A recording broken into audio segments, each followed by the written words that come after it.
একজন বইপ্রেমীর কাছে বই শুধু পড়ার জিনিস নয়, এটা একটা আবেগ। পুরনো বইয়ের পাতার গন্ধ, বুকমার্কের ভাঁজ, প্রিয় লাইনে দাগ টেনে রাখা, এসবের মাঝেই লুকিয়ে থাকে অসংখ্য স্মৃতি আর অনুভূতি।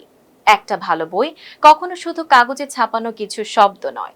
একটা বই মানে অনুভূতি, অভিজ্ঞতা, জ্ঞান, কল্পনা আর জীবনের গভীরতম সত্যের সঙ্গে মানুষের নীরব সংযোগ। পৃথিবীর প্রতিটি সফল, জ্ঞানী ও মননশীল মানুষের জীবনের পেছনে বইয়ের অবদান কোনো না কোনোভাবে জড়িয়ে আছে। কারণ বই মানুষকে শুধু শিক্ষিতই করে না, মানুষকে মানুষ হতে শেখায়।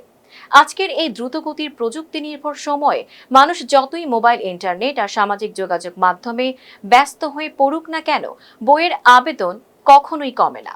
কারণ বই এমন এক বন্ধু যে কখনোই প্রতারণা করে না, ক্লান্ত হয় না আর নিঃস্বার্থভাবে মানুষকে আলোর পথ দেখায়। একটি বই মানুষকে এমন সব জায়গায় নিয়ে যেতে পারে যেখানে হয়তো বাস্তবে কখনোই যাওয়া সম্ভব নয়। বই পড়ে মানুষ ইতিহাস জানতে পারে, পৃথিবীকে বুঝতে পারে, অন্যের জীবন ও অনুভূতি উপলব্ধি করতে পারে। বই মানুষের চিন্তার জগৎকে বিস্তৃত করে এবং নতুনভাবে জীবনকে দেখতে শেখায়। কেন বই পড়া উচিত? বই পড়া শুধু একটি অভ্যেস নয়, এটি একটি মানসিক ব্যায়াম। যেভাবে শরীর সুস্থ রাখতে ব্যায়াম দরকার, ঠিক তেমনি মন ও মস্তিষ্ককে সচল রাখতে বই পড়া অত্যন্ত জরুরি। বর্তমানে ডিজিটাল যুগে তথ্য পাওয়া খুব সহজ হলেও গভীর জ্ঞান অর্জনের জন্য এখনো বইয়ের কোনো বিকল্প তৈরি হয়নি। সোশ্যাল মিডিয়ার ছোট ছোট তথ্য মানুষকে মুহূর্তের বিনোদন দিতে পারে, কিন্তু একটি বই মানুষকে দীর্ঘমেয়াদী চিন্তা, মূল্যবোধ ও প্রজ্ঞা শেখায়। তাই নতুন প্রজন্মকে বইয়ের প্রতি আগ্রহী করে তোলা এখন সময়ের সবচেয়ে বড় প্রয়োজনগুলোর একটি।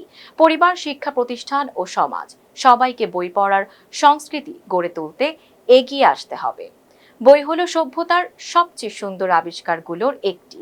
যে মানুষ বইকে ভালোবাসে সে কখনো সত্যিকারের একা হয় না। কারণ বই তার ভাবনার সঙ্গী, জ্ঞানের আলো আর জীবনের পথ প্রদর্শক হয়ে পাশে থাকে। দিনের অন্তত কিছুটা সময় যদি বইয়ের জন্য রাখা যায়, তাহলে মানুষ শুধু জ্ঞানী সমৃদ্ধ হয় না, মনেও হয়ে ওঠে আরো সুন্দর, আরো গভীর।